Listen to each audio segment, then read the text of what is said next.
à tous et bienvenue dans votre magazine d'information Ailleurs dans le monde.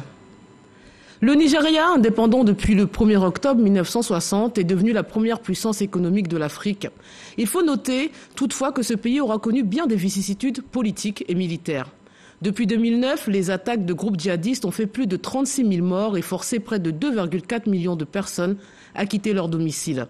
À cela, il faut ajouter des tensions communautaires dans le centre et le nord-ouest du pays. Le Nigeria, qui se remet difficilement de la récession de 2016-2017, provoquée par la chute des cours du pétrole, doit désormais affronter la crise économique mondiale provoquée par la pandémie de coronavirus. 60 ans après son indépendance, quel est le bilan politique, économique, social et sécuritaire de ce géant de l'Afrique? On en parle avec l'éditorialiste Thomas Guessambi. Bonjour et bienvenue. Bonjour Fatim. Bonjour Thomas.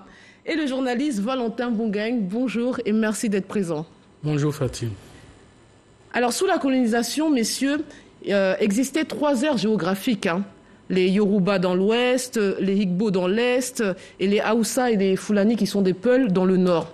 Est-ce que ce système est à l'origine des tensions communautaires et politiques qui persistent encore aujourd'hui? Valentin. Vous l'avez dit, le Nigeria...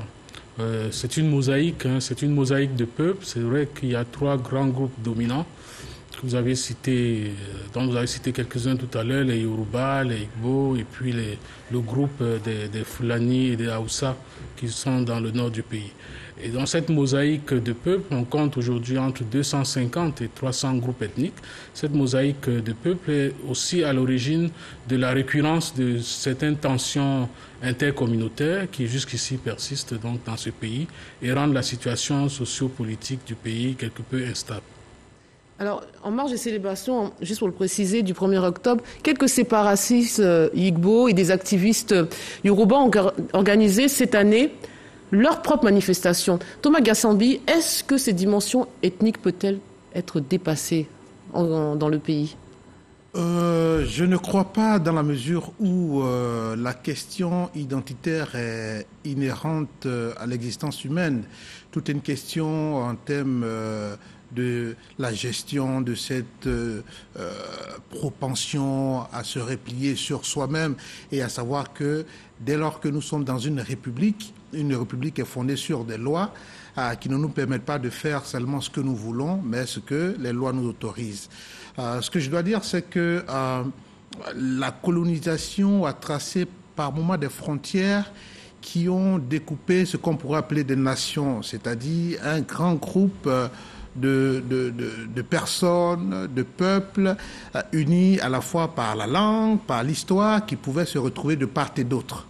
Et donc, c'est difficilement que ces peuples ont accepté le nouveau découpage qui les séparerait de leurs frères d'antan. Je veux dire, ce cas de figure a eu lieu en Europe, ce cas de figure a eu lieu en Afrique, mais ici, à côté des tribus qui étaient gérées par leur manière de faire,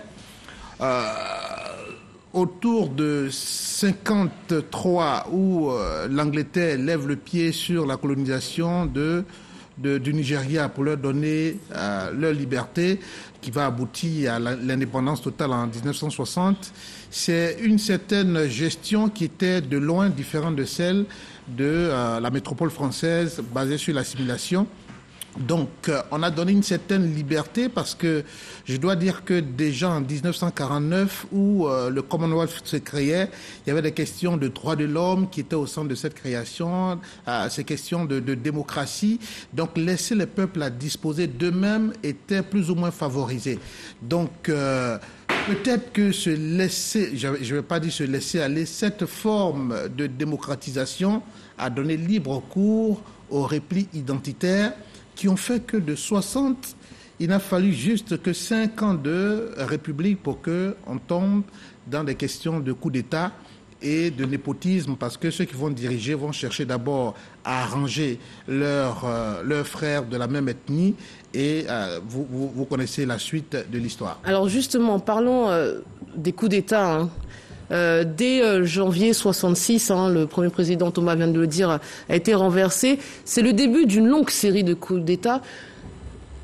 Bon, inégalée encore sur d'autres continents. Comment expliquez-vous cette instabilité chronique dans le pays? C'est encore une fois une origine ethnique? Bon, c'est vrai qu'on a coutume de résumer, de réduire ça à des tensions intercommunautaires, interethniques, mais il n'y a pas que ça. C'est-à-dire qu'en réalité, les groupes ethniques divers, on les retrouve presque partout sur le continent. Mais la question, c'est très souvent que ces groupes ethniques sont instrumentalisés et les tensions communautaires qui existaient avant, qui étaient latentes ou même qui ont existé dans le temps, mais qui s'étaient un peu apaisées, ces tensions renaissent à l'occasion d'une autre donnée fondamentale, particulièrement au Nigeria, qui est la mauvaise redistribution en fait des rentes pétrolières. Cette mauvaise redistribution des richesses crée donc des mécontentements, des soulèvements, et comme il y a eu par le passé déjà des tentatives donc de gouvernement autonome par région, eh bien la donnée fondamentale ici, c'était le réflexe, on va dire, c'était de se replier sur l'ethnie et de combattre le pouvoir central. Mais, encore une fois, il ne s'agit pas que de gens de telle ethnie qui sont contre telle autre ethnie. Oui, parce que parfois la même ethnie. Oui, parfois c'est à l'intérieur de la même ethnie. C'est pour ça qu'il faut relativiser. En réalité, tout ceci résulte d'un fait qui est la mauvaise redistribution des fruits du pétrole. Alors en 67, après des massacres dans le nord, le pays Igbo fait sécession. On va s'intéresser à cette fameuse guerre du Biafra. Et jusqu'en 1970, la guerre du Biafra entraîne plus d'1 million de morts et demeure un des plus grands traumatismes pour le pays. Comment en est-on arrivé là, à cette scission et puis à cette guerre qui, selon Félix Houphouët-Boigny, en 10 mois a fait plus de morts que le Vietnam en 3 ans? Fatim, sur la question, peut-être pour reprendre ce que Valentin vient de dire et puis sans doute développer, il y a sans doute l'aspect considération nationale de ce qu'on voit. Mais n'oublions pas que dans les analyses que nous menons, il faut toujours se situer dans la géopolitique et qu'il y a un moyen de déploiement qu'on appelle la géostratégie, où c'est à la fois les ressources naturelles qui intéressent beaucoup plus, où c'est la richesse que je n'ai pas, que quelqu'un d'autre a, et n'oublions pas aussi des formes de politique qu'on appelle le réalisme, pour qui il faut se battre et le meilleur doit toujours disposer de ce qu'il y a. Donc dans ce contexte-là, n'oublions pas que le Nigeria, déjà dans les années, au sortir de la Première Guerre mondiale, avait été transformé en un comptoir de la Grande-Bretagne où un commerce lucratif se développait. Donc déjà à cette époque, on savait que ce pays du Golfe de Guinée était un pays aux ressources énormes. Et donc, qu'est-ce qui va se passer? Si nous considérons d'abord d'un point de vue national, où on parle de Igbo qui était majoritairement à l'est, et les Haoussa et les Yoruba qui sont au nord, on peut dire qu'il peut y avoir la guerre des clans, puisque c'est une démocratie, ou du moins c'est une république naissante. Mais n'oublions pas que ceux qui ont colonisé ces pays sont partis sans être partis véritablement. Donc, quels sont les leviers sur lesquels on peut jouer pour que on puisse bénéficier des dissensions, des mésententes des communautés qui y sont, pour à la limite puiser énormément. Nous aurons le temps tout à l'heure de développer l'aspect économique de la chose pour voir combien de fois il y a eu des détournements, combien de fois il y a eu le pillage de l'économie nigériane au profit des pays européens. Donc ici, quand nous regardons la carte, par exemple, du Nigeria, on a le côté ouest qui est bordé par une colonie française. Le Cameroun, un peu plus au nord, le Niger. Donc là où il y a la colonie française, la France n'est pas loin non plus. Ensuite, nous avons d'autres frontières. Donc forcément, vous avez sans doute aussi dû lire un peu de littérature sur la question pour voir un peu les ingérences, hein, la main fantôme qui soutenait cette petite république. Mais très vite, parce qu'il s'agissait du Nigeria, les autres parties du Nigeria ont compris qu'il leur fallait rattacher par tous les moyens ce bout de territoire qui voulait faire sécession pour des idéologies qui leur étaient propres. Mais je dois dire que le premier coup d'État est parti d'un Igbo contre un autre Igbo. Voilà, bien entendu, et donc qui a fait qu'à un moment donné, on a parlé même de massacre de ce peuple qui a voulu diriger le reste du Nigeria. Votre vision de cette guerre du Biafra, son origine? Oui, l'origine est d'abord, quoi qu'on dise, d'abord interne. C'est une origine d'abord interne. C'est vrai qu'il y a des facteurs exogènes qui peuvent intervenir par la suite, mais qui interviennent pour se greffer sur un contexte local qui, lui, était déjà favorable à cette explosion. C'est une question interne, une question politique interne mal résolue, qui a créé donc ce coup d'État et qui finalement a favorisé donc la guerre du Biafra, où un groupe ethnique estime qu'il n'est pas suffisamment pris en compte, il est lésé et qu'il faut absolument que ce soit qu'il s'autoproclame république, qu'il sorte carrément de la fédération du Nigeria. Donc il y a déjà cet aspect des confrontations internes mal résolues qui ont donc été portées à l'extrême par ces ingérences internationales, notamment l'ingérence de la France qui bien entendu estimait que la présence du Nigeria tout près de son précaré lui était défavorable et qu'il fallait absolument dépecer le pays, balkaniser le pays, comme on le voit avec d'autres pays africains comme la RDC aujourd'hui. Hein. C'est des projets de pays qui étaient grands et qui menaçaient soit, entre guillemets, les intérêts des puissances occidentales, eh bien, il fallait les balkaniser, il fallait les dépecer. Donc, il y a cette dimension interne qui, jusqu'aujourd'hui, prévaut, parce que c'est vrai qu'on en a fini avec la guerre du Biafra, qui a bien montré que les Occidentaux, on était certainement dans le contexte de la guerre froide, mais cette guerre-là, pratiquement, c'était pas du tout la guerre froide. C'était d'un côté la France qui estimait que le Nigeria uni et puissant, c'était une menace pour tout son précaré, et qui a soutenu ce combat contre d'autres Africains qui, par contre, eux étaient favorables à ce que le pays reste uni, étaient contre la sécession biafraise. C'est l'une des raisons d'ailleurs de l'échec de cette sécession. Alors on va parler de l'aspect économique, puisque le Nigeria reste la première puissance du continent sur le plan économique. Et la découverte du gisement de pétrole en 1956 a permis au Nigeria d'être déjà le membre de l'OPEP dès 1970. Et le pays s'est apprêté à ce moment-là à entrer dans une nouvelle ère, celle du boom pétrolier. Alors, messieurs, comment l'or noir a façonné, là encore, le Nigeria, historiquement, économiquement ? D'un point de vue bénéfice, bien entendu que c'est aujourd'hui 70% du budget que le pétrole génère. Donc de ce point de vue, il y a eu pour l'extraction, l'exploitation, des emplois qui ont été créés, des multinationales qui se sont installées. Mais on sait tous ici l'existence des groupes comme le MEND, l'existence. Donc, je vais dire, ce boom pétrolier qui devrait logiquement donner une autre dimension économique à côté de la dimension démographique au Nigeria, on a plutôt assisté à une sorte de corruption vertigineuse. On a plutôt assisté à une sorte de trafic, d'opacité dans la gestion et, comme le disait Valentin, de redistribution de cette manne. Au point que on est surpris, par exemple, en 2007, qu'un pays producteur de pétrole, le premier en Afrique, puisse être déficitaire dans la balance budgétaire. Donc, à la fois, ce qui devrait être une sorte de bénédiction pour le peuple, dans sa gestion, est devenu problématique. Donc c'est un cadeau empoisonné ? Pourquoi pas ? Votre vision par rapport à... Le pétrole a fait entrer le Nigeria dans une nouvelle ère. C'était une ère de prospérité relative, c'est vrai, mais de prospérité tout de même par rapport à l'ère d'avant. Et on s'attendait justement à ce qu'il y ait davantage de retombées pour le pays, pour ses populations, mais ça n'a pas été le cas en raison, Thomas l'a souligné tout à l'heure aussi, en raison justement de la gestion de cette manne pétrolière. Comment est-ce que cette gestion s'est faite ? Elle s'est faite de façon très opaque. Ça a alimenté une corruption endémique de type néo-patrimonial.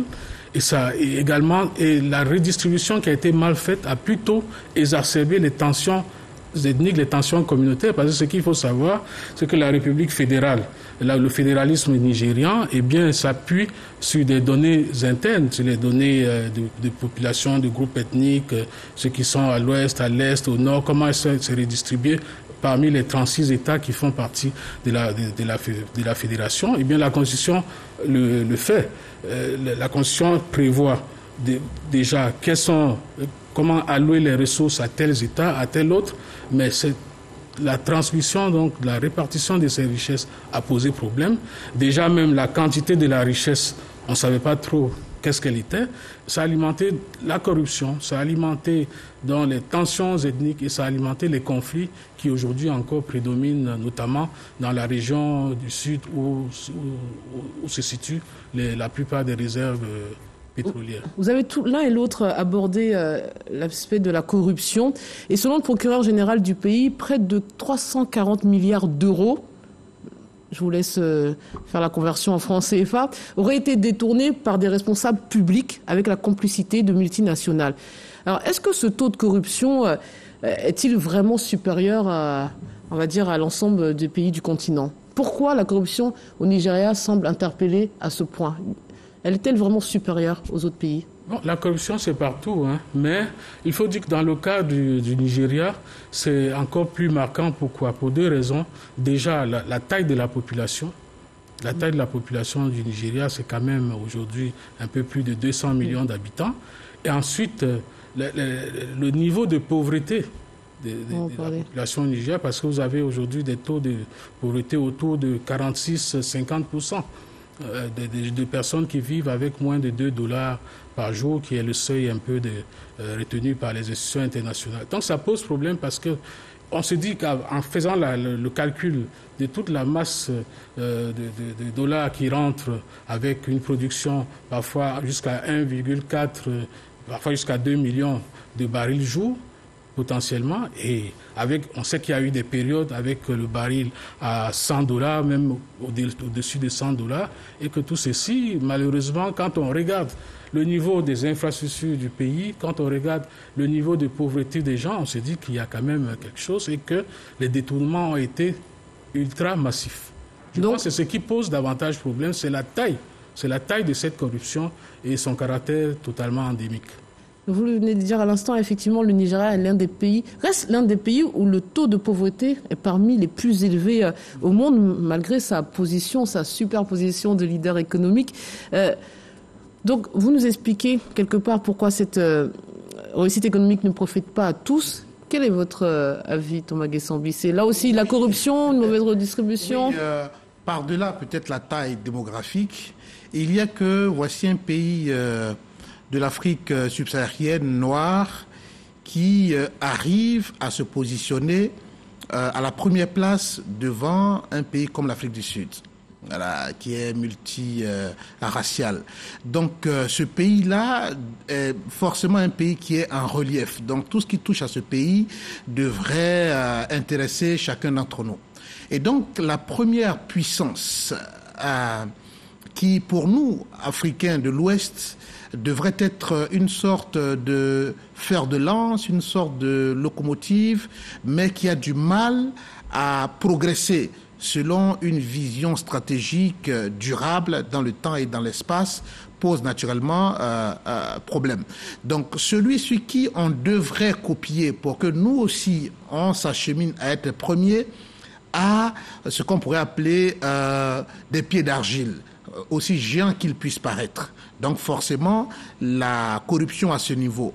Mais la corruption à ce niveau aussi peut inquiéter d'autant plus que ce qui est détourné à partir de cette corruption et qui va enrichir les banques en Europe dépasse de loin ce qui est détourné dans les autres pays aussi. Donc tout est une question de proportion, tout est une question de comparaison, de flux, et qui pourrait emmener naturellement l'analyste à dire que la corruption au Nigeria, un très grand pays qui pouvait l'être encore davantage, est une chose inquiétante, mais qui ne devrait pas rester au seul seuil de l'inquiétude, mais qui devrait enseigner aux autres voisins, surtout que nous sommes dans la dynamique de la création de la monnaie unique en Afrique de l'Ouest, donc le leader serait le Nigeria. Donc tout ce qui touche au Nigeria forcément intéresse le reste de l'Afrique de l'Ouest et puis le reste des citoyens.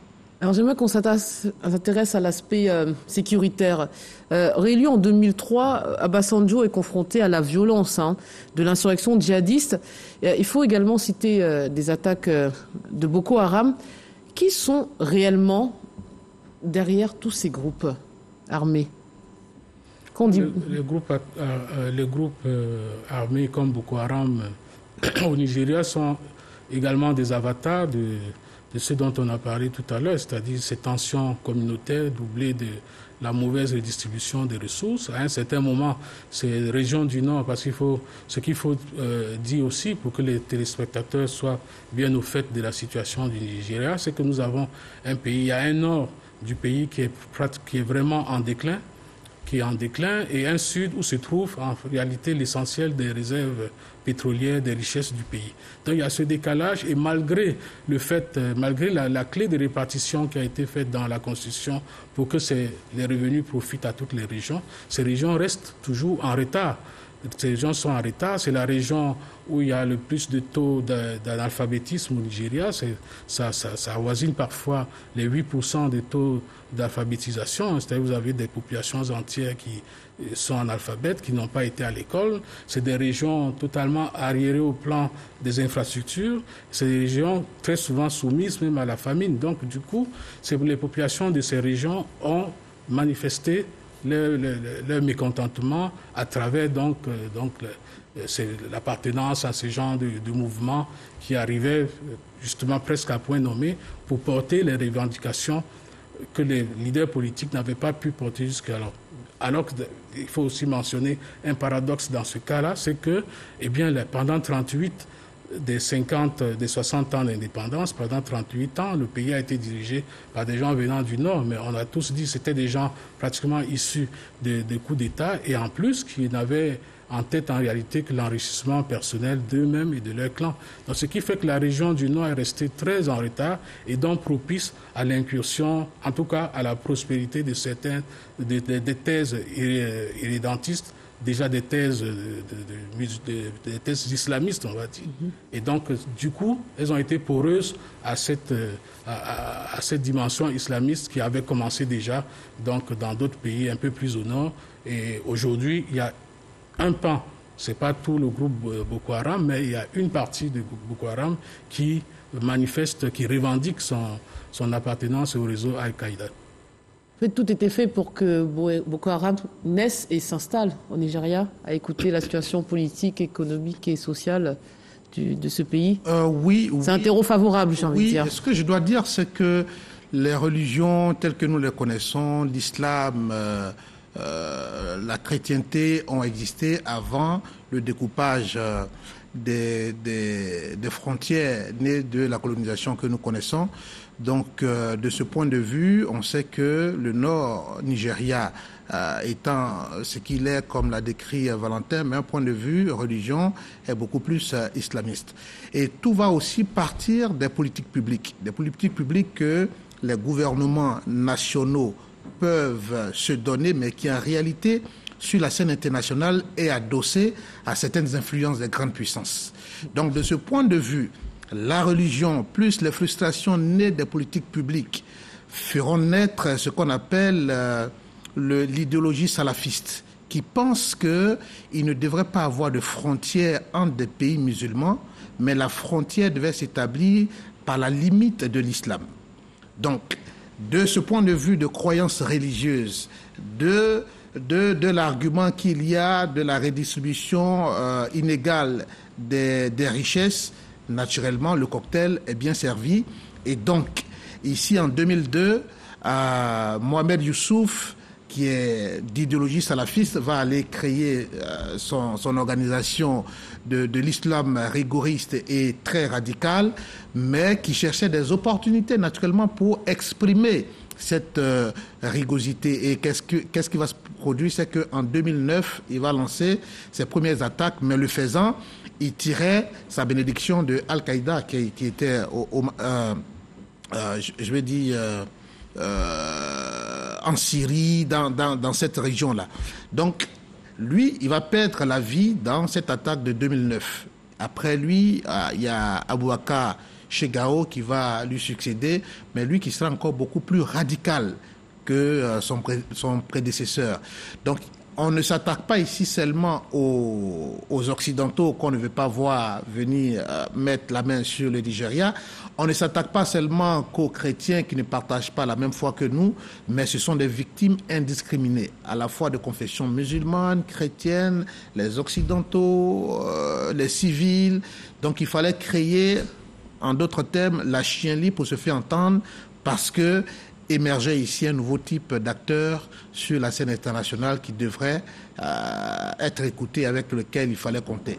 Donc je vais dire, le terrorisme n'exploite que les divisions, les dissensions pour prospérer. On va s'intéresser à l'aspect démographique. Avec plus de 203 millions d'habitants depuis 2018, le Nigeria est le pays le plus peuplé d'Afrique et le 7e au monde. La population devrait doubler d'ici en 2050. L'aspect démographique peut-il constituer un atout ou bien un frein à la résolution des problématiques politiques, économiques et sociales qu'on a évoquées tout au long de cette émission? Tout dépend, encore une fois, des politiques qui sont mises en place. La démographie, vous le savez, peut être à la fois un atout, comme ça peut être une bombe à retardement. Si les jeunes qui sortent, il n'y a pas suffisamment de politiques, d'actions, d'initiatives qui sont prises, par exemple, en termes d'emploi. Si vous avez une majorité de jeunes qui est au chômage, eh bien, c'est une bombe sociale à retardement qui peut se faire entendre à tout moment de façon dramatique. Cela dit, je pense que tout au long de cette émission, on a beaucoup parlé des travers du Nigeria. Mais ce qu'il faut dire, ce qu'il faut mettre en exergue, pour ne pas tomber aussi dans l'autre côté, généralement les puissances non africaines qui essayent à chaque fois de noircir certains pays pour des intérêts qui leur sont propres, il ne faut pas oublier de dire que c'est une puissance. C'est-à-dire on a beau avoir l'image du géant au pied d'argile, du géant boiteux selon certains autres auteurs, mais il faut reconnaître que le Nigeria, c'est une chance pour l'Afrique et même pour l'Afrique de l'Ouest. Premièrement, c'est une puissance démographique. C'est quoi qu'on le veuille, vous l'avez souligné tout à l'heure, à l'horizon 2050, eh bien, au moins un Africain sur 3 ou sur 4 sera nigérian. Ça, c'est une puissance démographique avec laquelle il faut compter. C'est une puissance économique de premier plan aujourd'hui. C'est vrai que pendant longtemps, ça a été l'Afrique du Sud, mais avec le recalcul du PIB du pays par la Banque mondiale et le FMI, eh bien, le pays se retrouve en position de première puissance économique africaine. Et donc, il faut tout faire en réalité pour que ce Nigeria-là, il faut mettre en œuvre des politiques pour que ce Nigeria puisse véritablement émerger. Parce que comme le disait Thomas tout à l'heure, eh bien, si le Nigeria émerge, joue à fond son rôle de leader, ça va être un rôle entraînant. Voilà, la locomotive des autres pays. Pour les autres pays. C'est une puissance militaire aussi. Parce que, et on a souligné tout à l'heure l'aspect Boko Haram. C'est vrai, ça fait partie des faiblesses systémiques du pays qui l'empêchent notamment de jouer véritablement son rôle de puissance. Mais il faut pas oublier tout ce que le Nigeria a apporté en Afrique en termes déploiement d'hommes, de soldats. Des soldats pendant longtemps, pendant un certain temps, c'était pratiquement le premier contributeur en troupes, en casque bleu de l'ONU, après peut-être le Bangladesh et le Népal, si mes souvenirs sont bons. Mais aujourd'hui, on peut pas passer sous silence le fait que pendant toute la décennie des années 80 et 90, avec tous ces conflits sanglants qu'il y avait notamment au Libéria, en Sierra Leone, eh bien, ce sont les troupes nigérianes qui sont intervenues, malgré tout ce qu'on a décrit tout à l'heure, malgré la corruption endémique et autres, malgré les tensions communautaires internes. Donc, c'est tout ceci pour dire que le Nigeria est aujourd'hui un pays qui, malgré ses travers, compte aujourd'hui sur la scène internationale. C'est pratiquement autour de la 26e puissance économique mondiale. Et on le voit aujourd'hui, c'est un pays très créatif, avec une industrie culturelle créative, qui est notamment dans l'emblème aujourd'hui. Oui, Nollywood est la deuxième production cinématographique au monde, après Hollywood, oui. Ce qui est pareil, tout à fait. C'est un pays extraordinaire, c'est un pays extrêmement complexe qu'il ne faut pas regarder seulement avec les lunettes de la corruption ou des tensions communautaires. Écoutez, c'est sûr. D'accord. Thomas veut rajouter un dernier mot. On est pris par le temps. Non, vous avez parlé de démographie. Ce que je veux dire, c'est que la démographie ici est comme un couteau à deux tranchants. On a vu que la Chine est énormément, beaucoup plus démographique que le Nigeria, mais la Chine est, si elle n'est pas la première puissance, elle n'est pas loin d'être la première puissance économique mondiale. Donc ça ne devrait pas poser de problème. Et comme le dit Valentin, je pense qu'il y a certains aspects aussi qui comptent beaucoup dans le progrès, dans l'élévation d'un pays, ce sont les ressources humaines. Il y a de très grandes universités au Nigeria qui sont adossées à des universités américaines qui forment des ressources humaines de qualité pour soutenir ces politiques publiques. Il y a aussi naturellement que 60 ans de vie comparés à des grandes puissances qui en ont 100, qui en ont 200, qui en ont 300. Soyons patients et que le Nigeria naturellement apprenne de ses faiblesses de 1960 jusqu'à les véritables élections démocratiques ont eu lieu en 1999, 30 ans après. Et c'est après tout cela. Et la première alternance démocratique en 2015 sous Goodluck Jonathan. Donc soyons patients avec ce pays qui a de très grands jours devant lui. Allez, c'est sur ces belles paroles, messieurs, que prend fin ce débat. Merci pour votre participation à l'un et à l'autre. On se quitte sur cette citation. L'ambition de quiconque ne justifie pas qu'on verse le sang d'un Nigérian. L'unité, la stabilité et le progrès de notre cher pays emportent plus que tout, de Goodluck Jonathan. C'est la fin de cette émission. Merci de nous avoir suivis. On se retrouve dès la semaine prochaine pour une émission exceptionnelle en direct de Conakry pour l'élection présidentielle de Guinée. Bonne suite des programmes sur RTI 1 et sur Radio Côte d'Ivoire.